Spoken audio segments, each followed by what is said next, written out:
Welcome back to the channel. This is a brand new episode of Mental Health Matters with me, and this week we have an interesting topic which is about relationships, friendships, dating. So, as the title suggests, I will be talking about how my mental health has been impacted by all those factors up until this point. And I think by me sharing some of my experiences, it will be very relatable, and it will give perspective as to why sometimes we have to go through the things that we have to go through, and what benefits some of these experiences have on our mental health. So let me not waste any time and just get into it. So I think that the first thing that is very important for every one of us to remember is that we have to go through the stages and phases of development as people.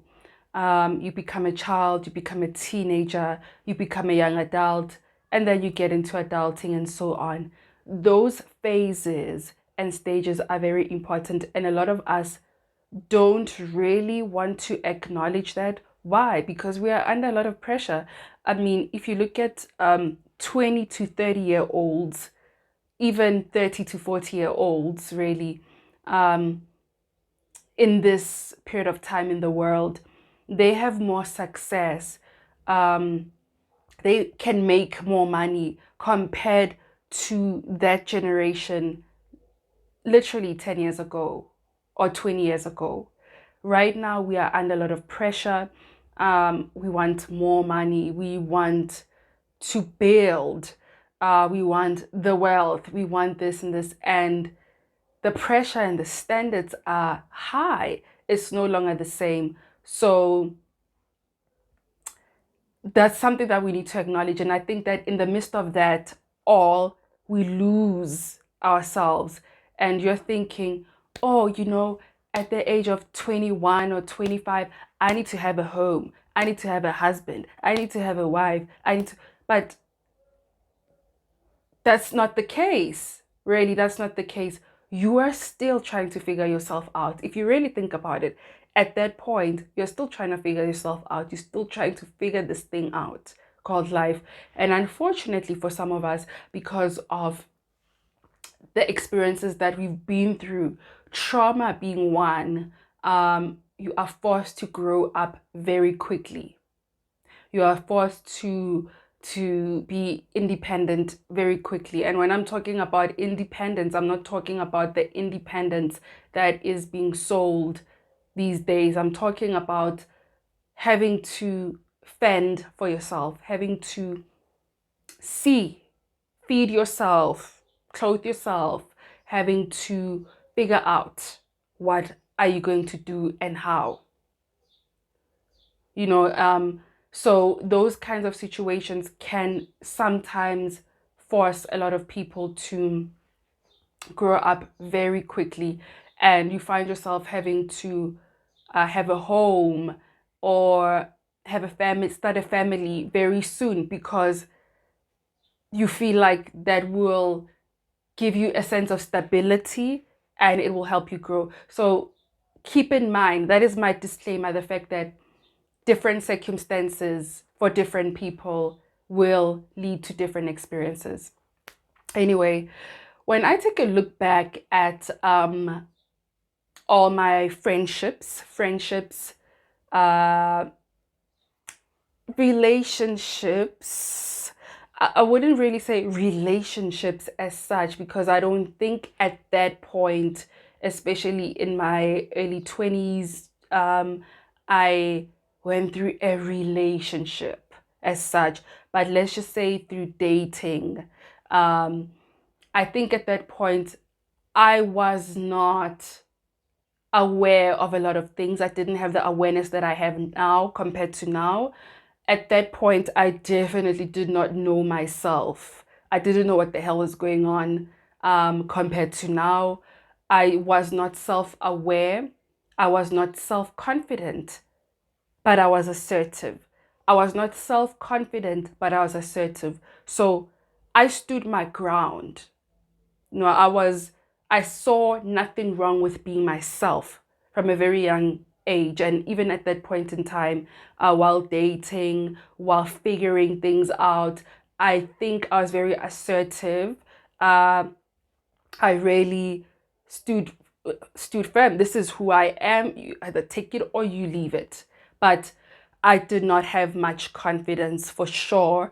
Self-esteem issues there, a lot of self-esteem issues that I struggled with, So, of course, you can check out the video that I made about how I overcame a low self-esteem. You absolutely can. And yes, so I was assertive. Being assertive means that you are able to stand up for yourself. You firmly believe that this is who I am. I don't need to fake it. I don't need to pretend. I don't need to try and please my friend and do something that I don't want to do. Everything that I did, I was very aware that I'm doing. And I don't remember being, listen, there's one thing about me, I do not remember being influenced. Maybe friends would introduce something as appeasing, make something look appeasing. But today, I'm not going to point a finger and say that, yes, I was influenced into doing this. This guy forced me to date him or anything. No one forced me to do anything. I was there and I was aware that I was there. So being assertive is having the awareness. But like I said, low self-esteem issues. And one thing that I need to say is that I was mocked and shamed for being different.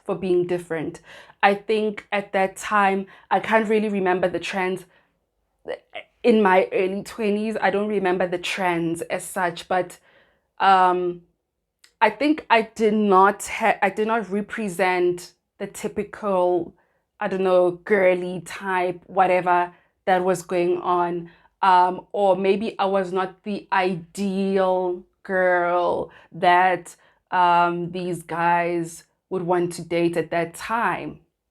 Um, but here's the thing, a lot of people used me in a sense of, I would genuinely think, okay, I wanna get to know this person, right? But obviously I couldn't read their intentions. I didn't know that they had bad intentions. I just genuinely thought, okay, we're on the same page, we're cool. But I figured something, because I had a low self-esteem, I couldn't really see that I'm very pretty or beautiful or attractive. I think that was not at the top of my head. I wasn't walking around low self-esteem. So I'm not even thinking that about myself at all. So in some situations, if not most, when it comes to dating specifically, I think people pursued me because of that. People pursued me because of how I looked, and yes, generally speaking, how I looked. And then what happened is they would get to find out who I am and find out that I'm actually deep, that I'm actually smart, that I don't play, that I know what I'm talking about. And I would turn everything off. Why? Because I sold a face, a certain type of face, that I'm that girl who is easy and who, you know, no brains. At that time, we would say you don't have any brains. Or, I think I would sell that kind of idea. So people would come forth and be like, let's find out. Let's really find out who she really is. And then they would get disappointed because I'm too real, and what you see is what you get. What I say is what I say. I'm not trying to impress you. I'm not trying to get something. So the assertiveness was very strong. And that turned to a lot of rejection for me when people would begin to move away, or show a type of behavior that I couldn't understand, like ghosting or maybe being avoidant. I couldn't. So I felt rejected. I felt rejected.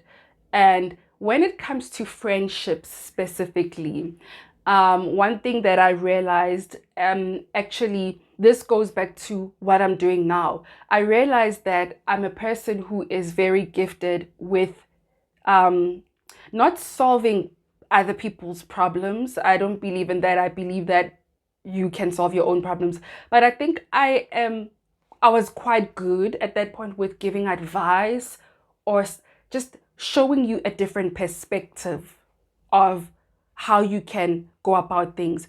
So I had a lot of friends who genuinely, maybe some, didn't like me like that. They didn't really have pride in being my friend, but what they did behind closed doors is suck the life out of me. So they were very vampiric, energy vampires. When we talk about energy vampires, these are people that are going to use your energy. These are people that are going to use your resources, your time. So a lot of people would, a lot of friends at that time would rely on the fact that if they had family problems, they would tell me and I would give them, a different perspective. If they had issues financially, something's not working out, they would use me. I'm trying to imagine that at that time, maybe I was labeled as a friend that where people can just dump their problems and they would be able to get a sense of relief or release, whether they were aware of it or not. I remember going to a birthday dinner, and I remember this one time when a friend that I've known for a very long time, and I'm excited to meet the other friends after so many years and stuff. And she was basically like, "This is my friend who helped me with my psychological issues." And I was shook. I was shocked. I was like, "What?"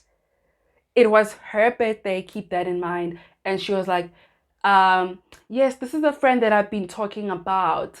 And she's the one who's helping me with psychological issues.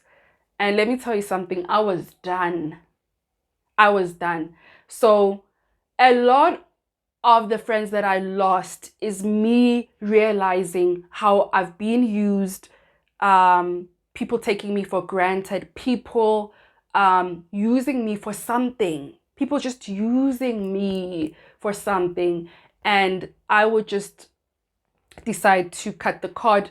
Whether you want to call that ghosting, I don't know, but I would just decide to stop, because I'd be so hurt and betrayed to a point where I see no point in fighting the situation, because if I had to fight you, I knew one thing about me, there was a lot of assertiveness. Like, I knew what the hell was going on with me. I knew what was going on with me.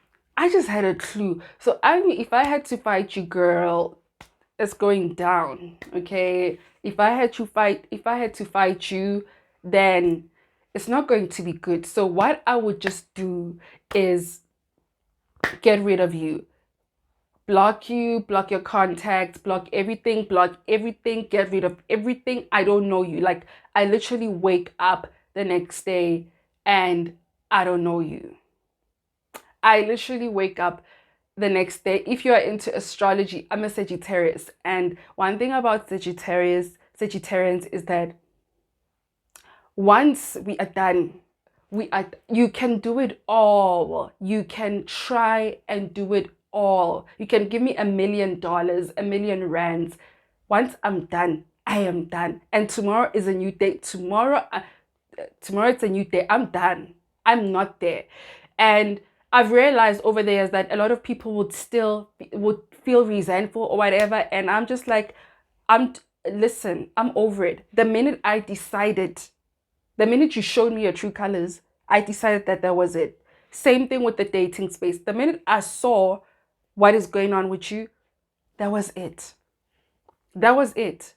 I don't want to reconcile. What are we reconciling? What are we reconciling?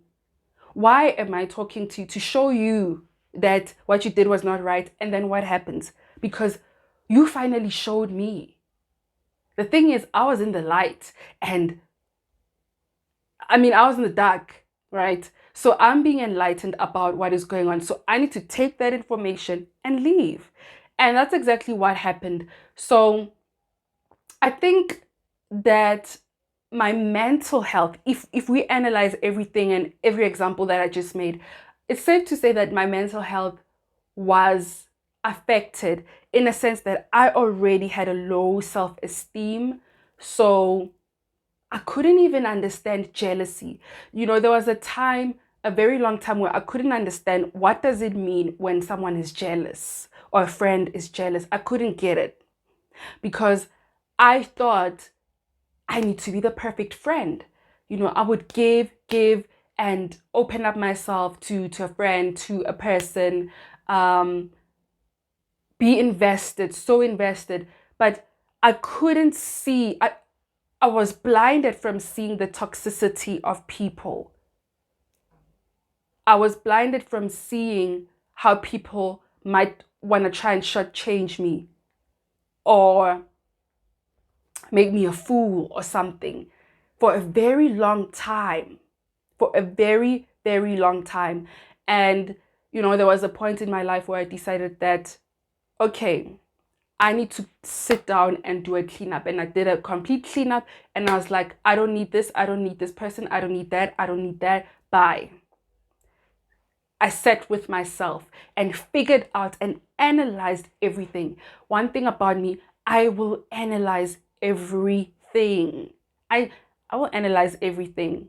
I will analyze everything. I do not deprive myself. A lot of people like to deprive themselves of those moments. Like, I don't want to think about it because it's going to make me feel hurt. Yeah, I want to think about it so that it makes me feel hurt. So that tomorrow, when I meet a nice, cool person, we're starting on a clean page, we're starting on a clean slate. I don't want to take the baggage into the next best thing, really, or the next big thing, actually. So that's what I decided to do. I realized that, you have a low self-esteem. People are using you most probably because they see that you don't see who you are, you don't see what you have. So they are just using and using and taking and taking and taking and taking and taking from you. But because you don't believe in yourself, you don't see yourself, you don't acknowledge yourself, you don't really question things. At the end of the day, you feel rejected and you feel used by so many people. And on the flip side, I also analyze the fact that, you know, these particular friends and people that I have dated and so on, they had a lot of things going on within themselves too. They had a lot of things going on within themselves too that they needed to heal. They were still trying to find themselves. For God's sakes, we were young and we didn't know anything. People are just trying to find themselves. People are going through things. People are going through the worst. So, what do you expect? What did you really expect? I think that would be the question I would pose to myself right now. What did you expect? Because they were going through some crap. So they didn't know how to deal with that. And then here you are, nice somebody, whatever. Of course, I want to gravitate towards that when I'm going through crap. Everyone wants the good stuff. Everyone wants the better side of a situation when they're going through a lot of things. And for me, being able to take the time out to analyze both sides, both ends, it really helped me. It really, really helped me. And it really healed me because I just have I'm very light about the situations. I'm not looking back at anything and saying, oh, you know, I still hate her. I still hate him because she did this or she did that. I'm just like, I had to go through that. You too had to go through that. We had to go through it. Maybe wherever you are, you've learned some lessons, some important lessons. And wherever I am, I've also learned some important lessons. And life moves on. Life moves on. To be quite honest, not even quite honest, to be honest, I don't have anything against anybody. I don't have anything against anything that happened in that era, because I understand the stage of development. We are young people. What are we supposed to do? What are we supposed to do? People are still trying to figure themselves out, and then people come from homes that are hectic, and people it's this and it's that and whatnot. So I don't have any resentment. I don't have anything. That was part of my life. I had to go through it. I've learned so much from it. I'm grateful and I'm thankful for all the people that I've came across, that have crossed my paths. Whether things ended on a bad or a good note, because I wouldn't be here right now. Right now, I wouldn't be here with such a strong support system. I wouldn't be here with such a strong support system that is in my life right now. And even if that is just one person, for me, that is enough. Even if that is just one person, that is a friend and a partner and an advisor sometimes a best friend, sometimes whatever roles that person has to play in my life, being one or two or just three people, I'm content and I'm satisfied, because I don't need to have people in order for me to feel however way, to feel genuine. What I have right now is living proof that I had to go through that, because how? How are you going to get the one? How are you going to get a good friend that you can trust if you haven't gone through the bad friends, if you haven't gone through the worst friends, if you haven't gone through the worst partners? How? How are you going to figure out your standards? Your standards are built from your experiences. There's no way that you can say you have the standards while you did not experience the opposite. If I'm saying I'm looking for somebody that is honest and whatever, it means that I know people that are dishonest. So I'm done dealing with that. And also, it means that I have the ability to be honest from the get-go. I'm not second guessing and thinking about whether I should be honest or not honest. Yet I'm saying I want a man or I want a girl that is honest. You need to realize something. You need to be your standards. Then you will match the standard. Then someone else will match the standard. If you are not the standard, if you're not what you say you're looking for, if you're saying you're looking for money and you don't have the money, then it's very far-fetched. It's like, what's going to happen? What's going to happen if you come across a person who doesn't have the ideal amount of money that you have? What are you going to do? Are you going to die? Are you going to starve? What's going to happen? So we need to realize that what you are looking for, you need to have it in you first. Maybe you don't have it at that level, but you have an idea of how it works. You have an idea of how it works for you. So this is something that we really need to take into consideration. And that is the major thing that I learned. I'm here today and I'm in a healthy place with, the best support structure right now, because I had to go through all that crap and I'm thankful. Do I want to cross the same paths with the same people? No, stay there and do you, boo. And I'm okay where I am and I'm doing me. So that's the whole point. And I hope that we can learn something from this and take something from this. Reflect about your own experiences and see how far you've come and why. Also analyze your standards. Are you what you are looking for? That is the question I will leave you with. So thank you so much for tuning in. I hope you're staying well and healthy. Take care and I will see you next time.